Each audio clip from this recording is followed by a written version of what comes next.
अस्सलामुअलैकुम दोस्तों, आज की वीडियो में हम आपको एक इमाम साहब का ऐसा दिलचस्प वाक़या बताने वाले हैं जिसको सुनकर आप हैरान हो जाएंगे और आपका ईमान भी ताज़ा हो जाएगा। इसलिए दोस्तों, आप इस वीडियो को आखिर तक ज़रूर देखिए और अगर आपको हमारी ये वीडियो अच्छी लगे तो मेहरबानी करके इस वीडियो को लाइक करें और अपने दोस्त अहबाब के साथ शेयर करें। और चैनल पर पहली बार आए हैं तो चैनल को सब्सक्राइब करके साइड में लगे बेल आइकन को प्रेस कर दें। दोस्तों, एक बार अफ्रीका के एक गांव में एक इमाम साहब को मुकर्रर किया गया। इमाम साहब एक बेहतरीन हाफिज होने के साथ साथ कुरान पाक की तिलावत भी बड़े शानदार तरीके से करते थे। वक्त के पाबंद और तकबे वाले थे, इसीलिए गांव के लोगों को इमाम साहब बहुत पसंद आए और पूरे गांव वाले उनकी खूब इज्जत करने लगे। दोस्तों, इसी वजह से गांव का हर एक आदमी इमाम साहब की दावत करना अपने लिए इज्जत समझने लगा और बढ़ चढ़कर गांव के लोग इमाम साहब अफजाई करने की कोशिश करने लगे। इसी वजह से गांव में इमाम साहब के खाने की बारी लग गई। दोस्तों, उसके बाद कुछ दिनों के बाद रमजान का महीना शुरू भी हो गया और गांव के एक आदमी ने बड़े शौक से अपने घर दस्तरखान को तरह तरह के पकवानों से सजाया गया। इमाम साहब खाने से फारिग होने के बाद खुशी दिल से घर वालों को दुआएं देते हुए वहां से रुखसत हो गए। दोस्तों, जब इमाम साहब वहां से चले गए तो उसके बाद उस शख्स की बीवी दस्तरखान को समेटने के लिए आई तो उसे याद आया उसने दस्तरखान के पास कुछ पैसे रखे थे जो वो भूल गई थी। उसने जल्दी से अपने उन पैसों को ढूंढा तो वो पैसे वहाँ पर नहीं मिले। उसने इधर उधर ढूंढा मगर उसको वो पैसे कहीं भी नहीं मिले। उसके बाद जब उसका शोहर नमाज पढ़कर वापस आया तो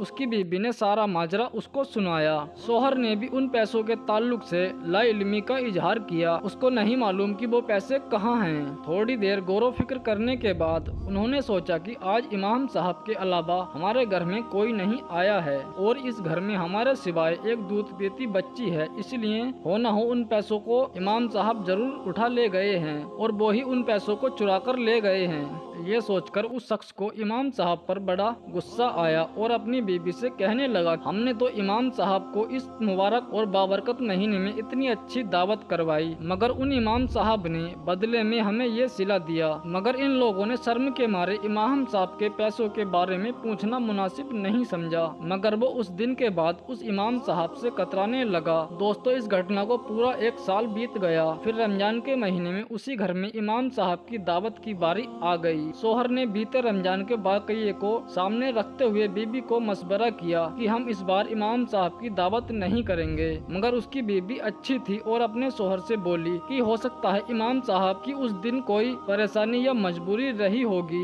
इसलिए उन्होंने उस दिन वो पैसे उठा लिए होंगे। हमें उनको माफ कर देना चाहिए और इस बार भी हम उनकी दावत करेंगे। दोस्तों, शोहर ने अपनी बीबी की बात मान ली और इमाम साहब की फिर से दावत दी गई। शाम के वक्त इमाम साहब भी आ गए और जब इन्होंने खाना खा लिया तो फिर उस शख्स ने इमाम साहब से कहा कि आपने कभी महसूस किया कि पिछले रमजान से मैं आपसे कतरा रहा हूँ? तो इमाम साहब ने कहा, मुझे मालूम है। इसके बाद उस शख्स ने इमाम साहब से कहा कि इमाम साहब, मैं आपसे कुछ पूछना चाहता हूँ, आप उसका जवाब सही सही दे दीजिए। तो इमाम साहब ने कहा कि पूछिए। तो उस शख्स ने कहा कि पिछली बार मेरी बीबी दस्तरखान के पास कुछ पैसे रखकर भूल गई थी मगर उसके बाद उसने अपने पैसे ढूंढे तो वहाँ पर नहीं मिले और आपके सिवाय घर पर कोई भी नहीं आया था, इसलिए हमें लगता है कि वो पैसे आपने ही उठा लिए हैं। क्या आपने ही उठाए थे वो पैसे? ये सुनकर इमाम साहब ने फौरन जवाब दिया, जी हाँ, वो पैसे मैंने ही उठाए थे। ये सुनकर उस शख्स के होश उड़ गए। इमाम साहब ने उसको बताया कि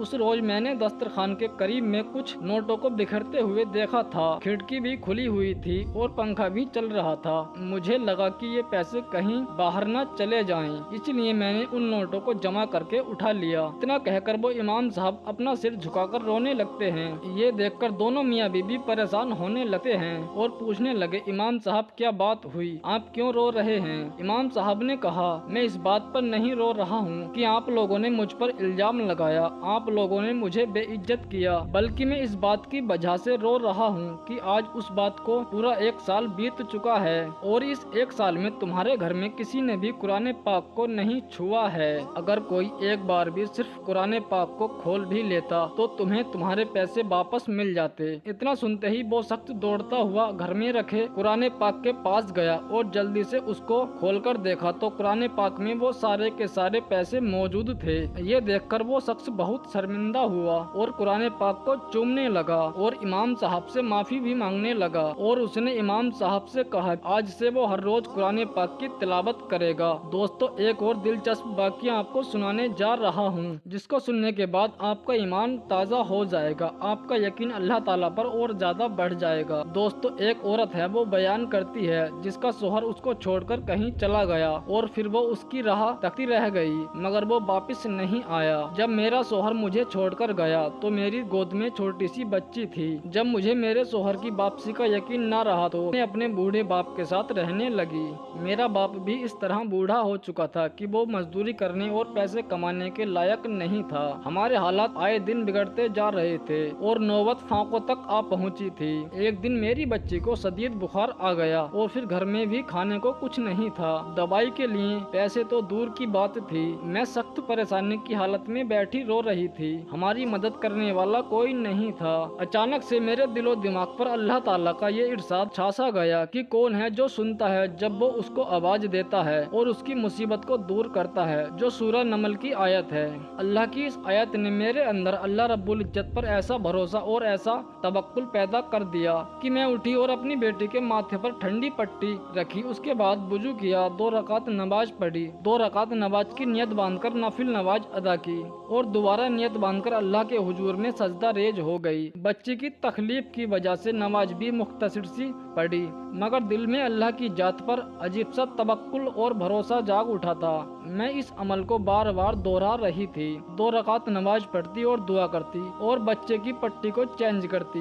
मैंने इस अमल को 4-5 बार दोहराया होगा कि हमारे दरवाजे पर दस्तक हुई। मैं और मेरे वालिद साहब दोनों परेशान थे कि रात के इस वक्त दरवाजे पर कौन हो सकता है। वालिद साहब ने पूछा कि कौन है तो बाहर से आवाज आई, मैं डॉक्टर हूँ। उन्होंने दरवाजा खोला तो डॉक्टर ने आते ही अंदर पूछा मरीज कहाँ है। हमने बच्ची की तरफ इशारा कर दिया। डॉक्टर ने तसल्ली से मेरी बच्ची को चेक किया, फिर कागज की चिट पर कुछ लिखा और मुझे थमाते हुए बोला लाइए मेरी फीस, मैं चलता हूँ और ये दवाई लाकर बच्ची को इस्तेमाल कराएं। मैंने डॉक्टर से कहा हमारे पास तो फीस नहीं है। डॉक्टर को गुस्सा आ गया और मुझसे बोला फीस नहीं थी तो मुझे इस वक्त फोन करके क्यों बुलाया, मुफ्त में थोड़ी चेकअप होता है। इस पर हमें हैरानगी हुई कि डॉक्टर को फोन किसने किया है, लेकिन मैंने हिम्मत करके डॉक्टर को बताया कि हमने तो फोन नहीं किया है, बल्कि हमारे पास तो फोन भी नहीं है, हमारे घर में खाने के लिए भी कुछ नहीं है, हम ये दवाई कैसे ला सकते हैं। इस पर डॉक्टर थोड़ा नॉर्मल हुआ और पूछने लगा ये सैयद साहब का घर नहीं है। उस औरत ने बताया जी नहीं, ये उनका घर नहीं है, उनका घर आगे वाली गली के नुक्कड़ पर है। तो वो डॉक्टर खामोशी से चला गया। मैं वापस अपनी बच्ची के पास बैठ गई। थोड़ी देर ही गुजरी थी कि दोबारा दरवाजे पर दस्तक हुई।